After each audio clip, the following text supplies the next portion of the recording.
En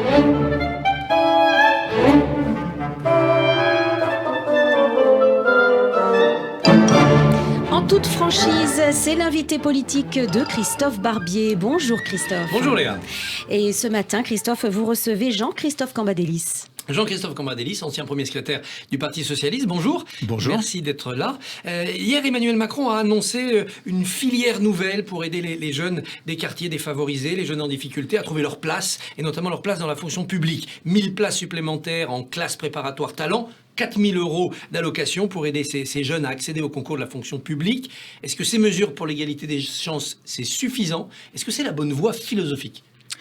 Alors, jusqu'à présent, le président de la République, c'était en même temps. Aujourd'hui, c'est au milieu du gué. Parce que ce soit sur les questions écologiques ou que ce soit sur les questions de l'égalité des chances, il y a des mesures. On ne peut pas les réprouver, évidemment. Elles participent de la nécessité de s'attaquer aux inégalités, mais elles ne s'attaquent pas aux inégalités à la racine. Elles sont une indication, un accent, alors qu'il faut aujourd'hui une politique beaucoup plus globale. Qui prendrait quelle forme? Un revenu minimum d'existence, le revenu étudiant? D'abord, il faut augmenter les revenus minimums. C'est une nécessité. On a déposé des projets de loi à l'Assemblée nationale en ce sens, le Parti socialiste et le groupe socialiste. Mais évidemment, il y a maintenant une trappe entre les 18 et les 25 ans. Où les jeunes ne sont pas aidés ou pris en charge par l'État. C'est là où il faut travailler. Est-ce qu'il faut supprimer l'ENA pour mieux assurer la diversité de la représentation dans la haute fonction publique? C'est ce que le président de la République l'avait dit. Il est revenu sur cette position. Moi, je pense que le problème n'est pas simplement celui de l'ENA, c'est celui de toutes les grandes écoles.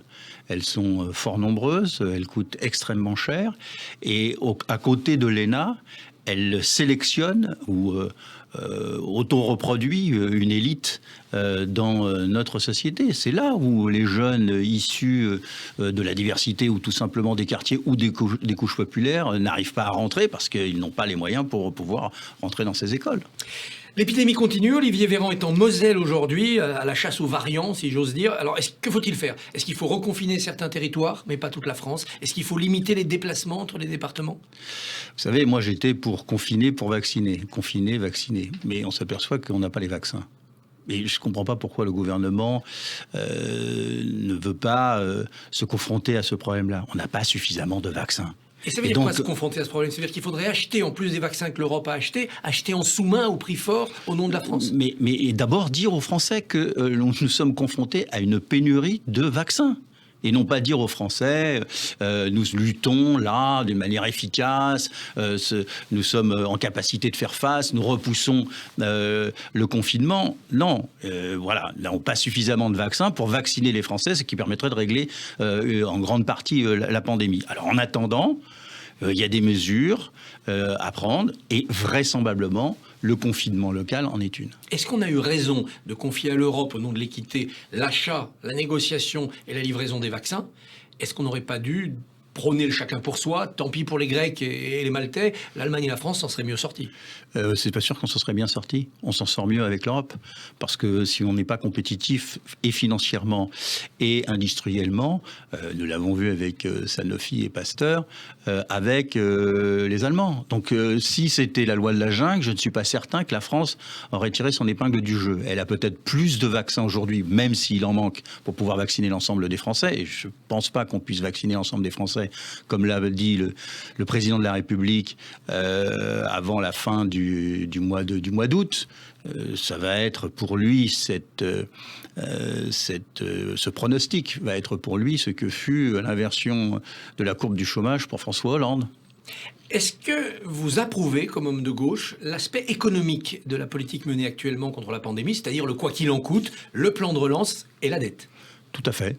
Je pense que autant on peut, tout en étant mesuré, parce que ce n'est pas facile à traiter, critiquer l'aspect sanitaire de la pandémie, autant sur le plan économique, il n'y a pas beaucoup de critiques, si ce n'est que le plan est passif, il n'est pas actif. C'est-à-dire que nous ne préparons pas la sortie de la crise, qui viendra après la pandémie.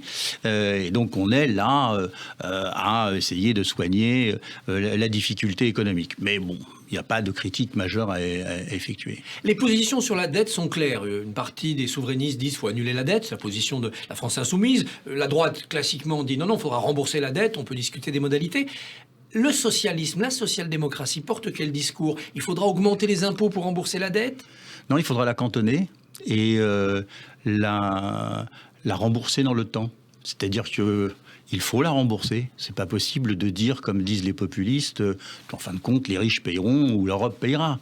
Non, il faut la rembourser parce que c'est la parole de la France et que si nous voulons financer demain une autre politique économique et sociale, il faut pouvoir continuer à emprunter parce que nos seuls impôts ne permettent pas de la financer. Donc, il faut rembourser. Mais il faut rembourser avec des échéances plus longue, et il faut faire comme nous l'avons déjà fait, mettre la dette dans un tiroir particulier, si je puis dire. Vous vous êtes attelé depuis de nombreux mois maintenant à la reconstruction de la gauche. Vous venez de publier un texte, un bourgeon en hiver, qui annonce d'ailleurs que les discussions continuent autour de toute une série de structures de gauche, politiques, associatives, et vous en appelez à une fédération, mais précisez-vous, pas à une fédération autour du PS. Le Parti socialiste est à ce point démonétisé qu'il ne peut plus être le pivot de cette fédération? D'abord, parlons de la gauche avant de parler du Parti socialiste. La gauche se prépare à regarder le match entre Marine Le Pen et Emmanuel Macron, voire la droite, de son banc de touche. 2022, c'est fini. Mais écoutez, s'il y a 5 candidats, la gauche est éliminée au premier tour de l'élection présidentielle, pour le deuxième tour. Mais il y a aussi un autre sujet, c'est que s'il continue à avoir 5 candidats dans chacune des circonscriptions, il n'y aura pas de groupe de gauche à l'Assemblée nationale. Donc on est devant une élimination politique. Définitive. Définitive, non, mais ça serait la fin du parti. Ouais, ça serait la fin de la gauche telle que nous l'avons connue. Oui. Bon, la gauche continuera sous d'autres formes. Donc, ce que je dis, c'est que le Parti socialiste a engagé un processus de réflexion sur son sigle, sur son offre politique, c'est très bien. Mais aujourd'hui, il ne peut pas, à lui tout seul, réorganiser ce que j'appelle la gauche de transformation réaliste, c'est-à-dire celle qui n'est pas avec les écologistes, celle qui n'est pas avec Jean-Luc Mélenchon. Il faut fédérer tous ceux qui réfléchissent, travaillent dans ce domaine. Il y a énormément de clubs, il y a énormément de personnalités, il y a des partis comme le Parti radical ou le Mouvement des citoyens. Il faut fédérer tout cela, mais il sait, le Parti socialiste, que les gens n'iront pas derrière lui, ils n'iront pas contre lui, ils n'iront pas sans lui, mais ils iront avec lui. Cette fédération, on le voit bien, peut aboutir à une plateforme commune, à un programme commun, parce qu'il n'y a pas d'idées qui vous opposent de manière rédhibitoire les uns les autres. En revanche, on ne voit pas cette fédération capable d'organiser un mode de sélection, le moment venu, du candidat ou de la candidate qui éviterait l'émiettement. C'est pour ça que je fais une deuxième proposition. Cette proposition, c'est soit on se met rapidement derrière un candidat et une candidate, et on a un candidat, enfin une candidate qui pourrait satisfaire au moins l'ensemble de cette fédération. C'est la candidature de Anne Hidalgo. Elle vous semble le centre de gravité idéologique de cette fédération? Oui, elle me semble à la fois crédible et le centre de gravité. Mais soit, si c'est pas possible, pour toute une série de raisons, d'abord parce qu'elle ne le souhaite pas, je n'en sais rien, alors à ce moment-là, il faudra organiser une primaire à partir du mois de septembre. Des militants, des Français? D'une primaire, des militants. Je pense que la gauche a soupé des primaires ouvertes et que nous aurons lieu, nous l'avions déjà fait au Parti socialiste, une primaire fermée. Alors, dans le cadre de cette compétition, les Verts disent c'est très simple. Nous, on s'est retiré en 2017 au profit de Benoît Hamon. C'est notre tour maintenant, une sorte de tourniquet du candidat de la gauche unie. Oui, mais ça ne marche pas comme ça, et ils le savent. Ils ont un candidat. Yannick Jadot a fait un bon score aux européennes. Il vaut Anne Hidalgo dans les sondages, parfois même plus. Mais d'abord, pour l'instant, ils ont une primaire, donc on ne sait pas qui en sort. Qui va être gagnant de cette primaire. Et ensuite, l'objectif des écologistes n'est pas de construire une gauche, mais de passer devant le Parti socialiste. Je les comprends. Ils estiment que c'est le temps de l'écologie dans la gauche. C'est darwinien. Voilà. Et donc, comme nous avons supplanté le Parti communiste, ils pensent qu'ils vont nous supplanter. C'est pour ça qu'ils présentent des listes partout aux élections régionales, prenant le risque de faire perdre la gauche, et qu'ils veulent passer devant les socialistes. C'est le seul objectif. Il n'y a pas l'objectif d'être au deuxième tour pour gagner l'élection présidentielle. Or, si nous voulons gagner l'élection présidentielle, si nous posons cette question-là, ce qui n'est pas impossible, il faut que le centre de gravité de la gauche soit en capacité de gouverner. Il faut une gauche de gouvernement, il ne faut pas une gauche de protestation. Et nous voyons avec les maires écologistes que ce n'est pas encore ça, donc nous avons des divergences. Quelle que soit l'union, quel que soit le candidat ou la candidate, on a l'impression que de toute façon, ce qui rend le jeu bloqué, c'est que Jean-Luc Mélenchon est là, il sera là en 2022, et tant qu'il est là, il n'y a pas d'espoir pour cette gauche de gouvernement. Tout à fait. Jean-Luc Mélenchon est la clé avec son populisme de gauche. Et il gèle en 8 ou 10% des voix et rend difficile la situation. Mais je pense qu'à partir du moment où il y aura un espoir, à la fois sur un projet, que ce projet sera nouveau et avec une personnalité capable de le porter, la dynamique sera très grande.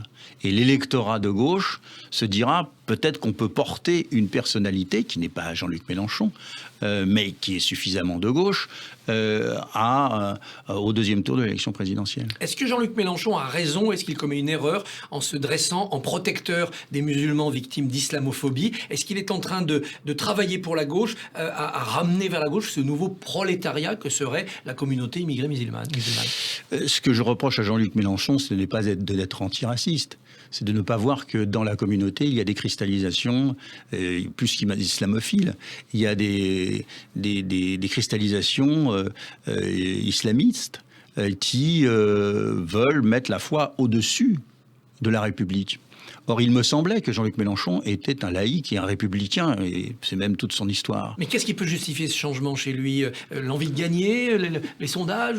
À partir du moment où vous baissez dans les sondages et où, élection après élection, vous passez de 19% à 6% aux élections européennes, vous cherchez dans l'électorat un électorat qui puisse vous soutenir. Donc je suppose que son objectif, c'est de ramener à l'élection, donc à lui, cet électorat-là. Mais il file un mauvais coton. Il file le coton qui est celui de l'UNEF aujourd'hui. Éric Zemmour, candidat à la présidentielle, comme l'envisage l'enquête de l'Express, ça vous semble de la fantasmagorie ou un vrai risque? C'était déjà le cas. Il était déjà lors de la précédente présidentielle. On avait beaucoup parlé de lui et il avait hésité au dernier moment. Il ne s'était pas présenté. Je pense qu'on est dans le même registre. Il y a plus de publicité que d'orientation ferme. Jean-Christophe Cambadélis, merci. Et je renvoie donc à Un bourgeon en hiver qu'on trouve sur vos sites internet. Merci.